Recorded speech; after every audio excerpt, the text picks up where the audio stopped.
States, people are no stranger to political protest. Recently, the world has seen former NFL 49ers quarterback Colin Kaepernick take a knee during the national anthem to protest against police brutality and racial discrimination of minority groups.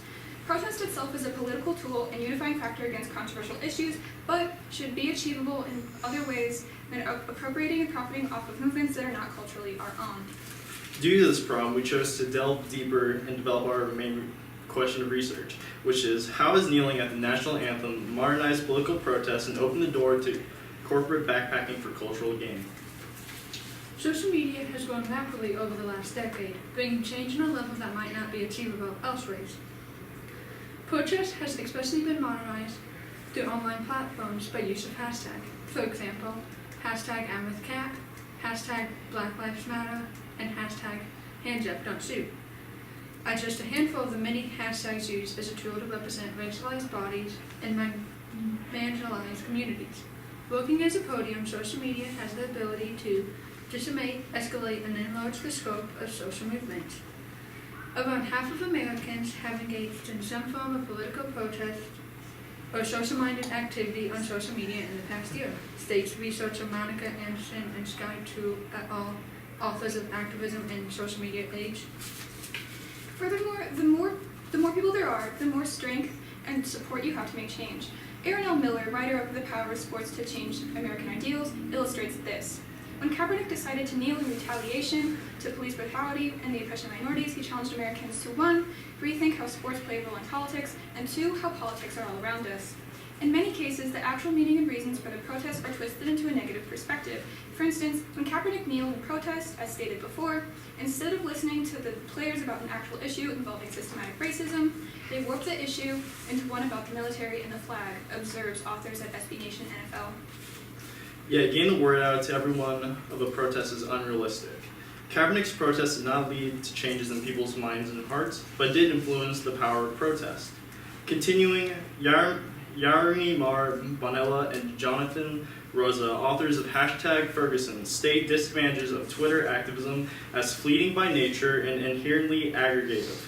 Social media's reach does limit violent personal confrontations, but the internet will not last forever, and neither will the ways protests change. The world moves beyond digital lines. No protest is truly good if it does not influence people to make change, concludes J.R. Throat. Secondly, controversies as shown by the modern media are accumulated by corporations to increase profit margins using celebrity endorsements. After Kaepernick infamously knelt, he was offered an endorsement deal by Nike. Kaepernick was now the new face of Nike's Just Do It campaign. After the announcement of the endorsement, Nike published an advertisement with Kaepernick as the main focus. While the response to the advertisement had mostly been negative, Nike experienced a mostly positive reaction revenue-wise. Author Kiara Lennon of Nike Online Sales jumped 31% after the company unveiled Kaepernick campaign stated their online sales had actually grown 31% from the Sunday Labor Day weekend through Tuesday 2017. Nike was experiencing a circumstantial positive uptick with its online sales over the weekend as well as their stock. According to Kevin Keller, author of Don't Blame Kaepernick, but Nike's stock dropped 4% after its earnings report was released. Nike's stock, which has risen 6% since it announced the Kaepernick endorsement, has set a series of record highs in this month, adding as much as $6 billion to its market cap, a measurement of the size of a business corporation. However, while Nike was profiting off Kaepernick with this protest, the NFL was facing some major repercussions. This league had lost a direct amount of at least $30 million. A revenue dropped 1.2% lower compared to the 2017 season. The league has also been commented on by the Washington Post for being hypocritical, for refusing to air an ad from the group American Veterans entitled Please Stand. An ad created to show the respect and honor for the flag and what it stands for.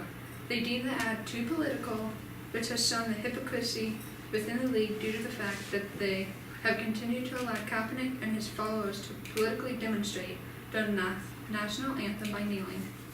We are also prompted by this.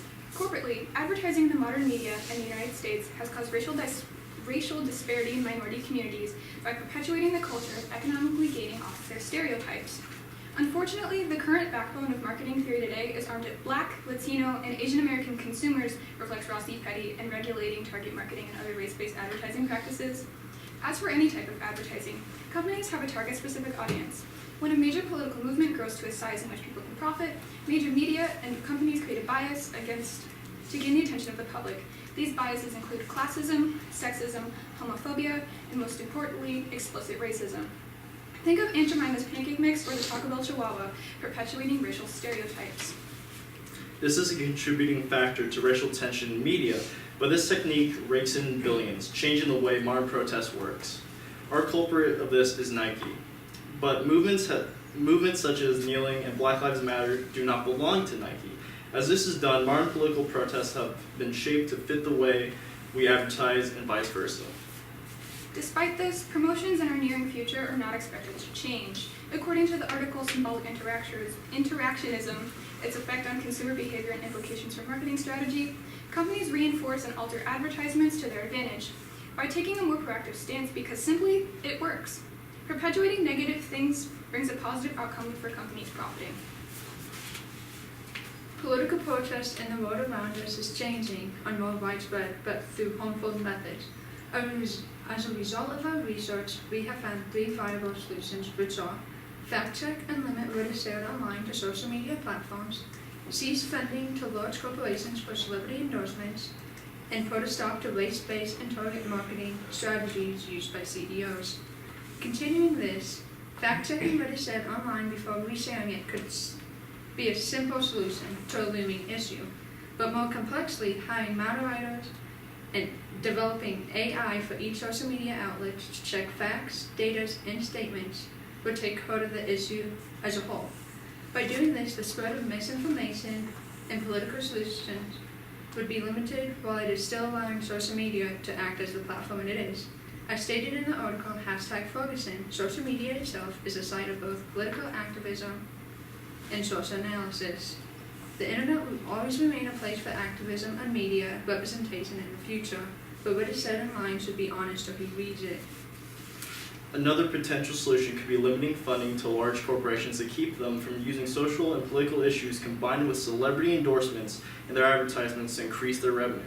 Limiting a company's choices on whether or not the celebrities and issues they're combined together in their advertisements really are worth the risk of a financial loss. With limited funds, corporations would not have the budget to afford household name celebrities to use in their advertisements, thus making target demographics turn away from the advertisements corporations decide to air. Celebrities, without pay, should be able to make their own decisions on what or who to endorse. You're a CEO. Stop talking like a political activist, laments the Wall Street Journal. Another potential solution would be to stop race-based marketing strategies by restricting public stances made by companies in order to raise their appeal to culture and also raise their cash flow simultaneously. More and more Americans are aware of CEO activism and see its potential to influence public policy, plus its negative connotations. Society is no longer turning a blind eye to what corporations get their hands on in order to gain culture and economic clout. Racial and ethnic minorities are underrepresented but also misrepresented in modern advertisements pertaining to protests, explains the Michigan Journal of Race and Law. By stopping and controlling what CEOs and corporations can do, ill-advised advertisements targeted groups would no longer face significant harms defined by race. To conclude, in just the past 2 years, young movements and protests have reinvigorated confrontational politics.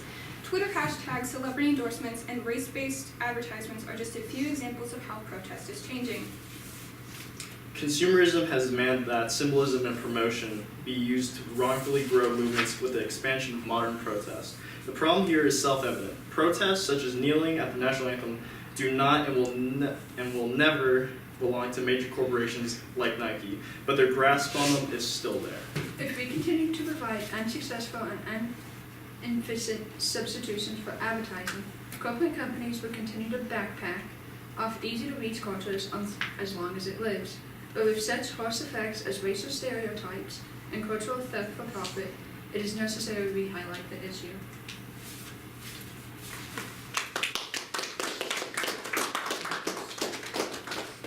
Hey, Michael. Describe how the content of the team presentation was changed as a result of group discussion. Well, when we were making our presentation, there were many things that we changed.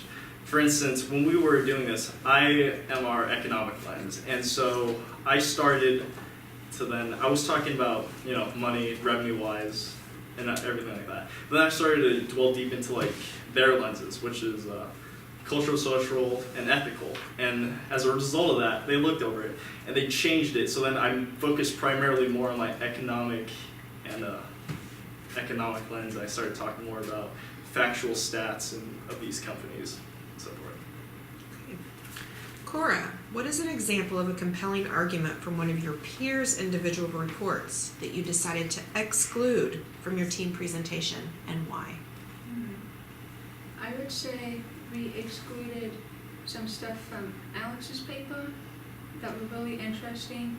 She had, like, in the presentation we didn't talk too much about the ethical, but she had a lot of, like, nice information that we decided to exclude because we thought that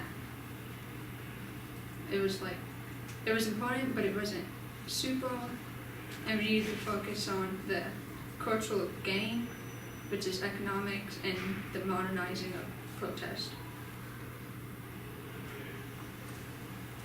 Alex, what is a way in which your team's resolution makes you think differently about your own individual research?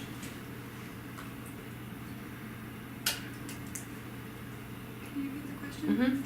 In what ways did your team's resolution make you think differently about your individual research? With our team's resolution, when we came to the final one, completely excluding CEO, like, interaction with advertisements. Because originally I thought maybe a little interaction wouldn't be so bad when you're paying celebrities. People are going to see that and people are going to relate to that, but excluding it entirely would benefit it better, I think, than doing it a little. Okay, good job.